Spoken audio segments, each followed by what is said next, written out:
You come home, the front door swings open, and before you've even put your bag down, you see it. The lowered head, the flattened ears, those eyes, half closed, angled away, doing everything possible to avoid direct contact with yours. Somewhere in the room, there's evidence a cushion that's been systematically disassembled, a section of wall trim that wasn't like that this morning.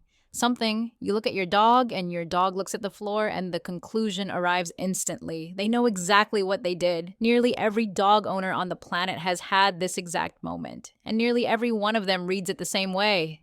That expression, that specific, unmistakable look, is guilt. The interpretation writes itself. Your dog did something wrong, understood it was wrong while they were doing it, and is now sitting in some version of remorse, waiting for your reaction. It feels like one of the most legible things your dog ever communicates, and according to the research, it's wrong in almost every respect. The scene of the crime. What you're looking at has a name in behavioral science. It's called an appeasement display, and it's one of the oldest, most deeply embedded survival mechanisms in the canine repertoire. Flattened ears, whale eye, where the whites of the eyes become visible at the edges, a tucked chin, a body that seems to fold toward the floor. These are not expressions of self-directed emotion about something that happened earlier. They're real-time signals sent in direct response to a perceived social threat that's happening right now. Your dog isn't looking guilty. Your dog is looking at you. The particular way your posture shifts when something feels wrong as you walk through the door. The slow scan of the room, the specific quality of silence you carry when you're about to be upset. They pick up all of it before you've said a word, and they respond to what they're reading. The guilt face isn't a confession, it's a prediction. Your dog is reading what's about to happen and trying to soften it before it does. This might feel like a minor distinction, guilt versus appeasement, same face, different label. But what's actually triggering that display and what it tells you about your dog's inner experience are two completely separate questions. And if you get the answer wrong, you spend years responding to a behavior in a way that makes it worse, not better. So, how do we actually know that what we're watching isn't genuine guilt? That question required a researcher at Barnard College, 14 dogs, a bowl of forbidden treats, and a willingness to systematically mislead dog owners. The science of the stare. In 2009, Alexandra Horowitz, a cognitive scientist whose work has reshaped how behavioral researchers think about domestic dogs, published a study in the journal Behavioral Processes. Its findings are directly relevant to something that happens in millions of households every single day, and most dog owners have never heard of it. The question she was investigating wasn't whether dogs experience some internal state after misbehaving. It was sharper than that. She wanted to know whether the guilty look is linked to what the dog actually did or to what the owner does when they walk back in. The setup was simple and deliberately deceptive.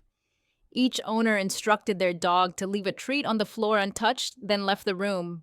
While they were gone, Horowitz either allowed the dog to eat the treat or quietly removed it herself. When owners came back, she didn't always tell them what had actually happened. Some were told their dog had eaten the treat when it hadn't. Others were told their dog had behaved when it had actually eaten the treat. Then she observed. The results didn't challenge the conventional understanding. They dismantled it. Dogs who had genuinely eaten the treat, but whose owners returned in a neutral, non-accusatory state, showed almost no appeasement behavior at all. Dogs who hadn't touched the treat, but whose owners came back believing they had and scolded them for it, produced the most intense, guilty displays in the entire study. The most convincingly guilty-looking dogs in the room were the completely innocent ones being reprimanded for something they'd never done. The guilty look had nothing to do with the treat, everything to do with what the owner brought through the door. And that's the finding most people resist when they hear it, because the display is convincing enough to override logic. Once you see the guilty look, the story has already written itself in your head, which is exactly what appeasement behaviors evolved to accomplish, not to communicate truth, to reduce threat.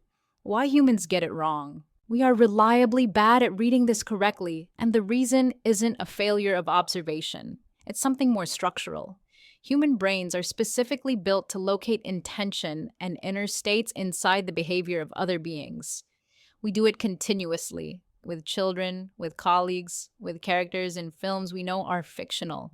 When a dog adopts a posture that physically resembles what a guilty human looks like, the downcast gaze, the shrunken body, the refusal to hold eye contact, we overlay our own emotional template on top of it automatically, without stopping to question whether that template actually applies. Psychologists call this anthropomorphism, and in the world of dog ownership, it runs deep enough that most people will trust what they've seen in their kitchen over what a study found in controlled conditions. But guilt is one of the most cognitively demanding emotional states that exists. To genuinely experience it, an animal would need to hold a mental representation of a past action. Compare that action against an internalized moral standard. Identify a failure and generate self directed negative emotions specifically because of that failure. That chain of retrospective self evaluation is what researchers, including Horowitz, believe dogs are not doing when they fold into that familiar posture. What dogs genuinely can do, with a sophistication that still surprises researchers, is read the present social environment in real time. They pick up micro changes in human posture and vocal tone with the same automatic fluency we use to read weather or traffic. When those signals converge on threat, the appeasement display fires. Ears down, gaze averted, body drops low. It reduces confrontation, which means it reduces danger, so it survived. The face you've been interpreting as remorse is a social survival mechanism built over thousands of years of living alongside us. Not a confession, a shield, how to actually respond to bad behavior. That distinction has a direct, practical consequence. One most guides to dog behavior never quite make explicit. Scolding a dog for something that happened an hour ago, or 20 minutes ago, isn't discipline. The dog cannot build a causal bridge between what they destroyed and the emotional state you're displaying right now. What they can learn over enough repetitions is a simpler and more damaging association. When this person comes home, there is sometimes confrontation. Research on separation-related behavior has found that dogs whose owners responded to evidence of damage with visible frustration were significantly more likely to develop anxiety around the arrival moment itself, not just the behavior that caused it. You think you're correcting something, your dog is learning that your return is unpredictable. The window where correction actually works is narrow. Catching something in the act allows a calm, clear interruption to mean something. Finding evidence after the fact means the more productive question isn't what your dog did, it's what created the conditions for it. Boredom, understimulation, anxiety during time alone, a foundation training gap that went unaddressed because the dog seemed manageable most of the time. Your dog's guilty face isn't evidence that they understand consequences, it's evidence that they understand you, with a level of attention that should honestly be a little humbling.